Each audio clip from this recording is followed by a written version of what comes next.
இப்போ இதில் பாருங்க 4.2ல 4.2 கொஸ்டின் நம்பர் 4.2 ஃபர்ஸ்ட் கொஸ்டினை ஃபர்ஸ்ட் பார்க்கணும், அதுக்கப்புறம் தான் ஆன்சர் பண்ணணும். கொஸ்டினை ஃபர்ஸ்ட் அனலைஸ் பண்ணுங்க, என்ன சொல்லியிருக்காங்கன்னு பாருங்க.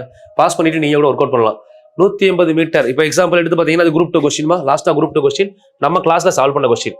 180 மீட்டர் நீளமுள்ள பாய். அப்ப இங்க இருக்க ஒர்க் இது 15 பெண்கள் 15 பேரு 12 நாள்ல 180 மீட்டர் நீளமுள்ள பாய் ஒர்க் அவுட் பண்றாங்க. ஸோ அப்போ 32 பேரு எத்தனை நாள் ஒர்க் பண்ணாங்க அப்படின்னா 512 மீட்டர் பாய் பண்ணுவாங்கன்னு கேட்குறாங்க. ஸோ இதை நம்ம டைரக்டாவே என்ன பண்ணலாம், 12 15 180 கேன்சல், 32 10 32னா எவ்வளவு 320, ஒரு 5 அப்படின்னா 160, மொத்தம் 480 பிளஸ் 32 16 டைம் வருதா 16. அப்போ x equal to 16 is correct answer. Option இல்லையா ஆன்சர். ஸோ இதெல்லாம் நம்ம தேவையில்லை, நம்ம மெத்தட் இருந்தா இருக்கு பாருங்க, ஒரே ஸ்டெப்ல ஆன்சர் பண்ணிட்டு போயிட்டே இருக்க வேண்டியதான். இதுக்கு எதுக்கு இவ்வளவு தூரம் பார்க்கணும், டேரக்டா எடுத்தீங்கன்னா 16 வந்திருக்கு ஆன்சர்.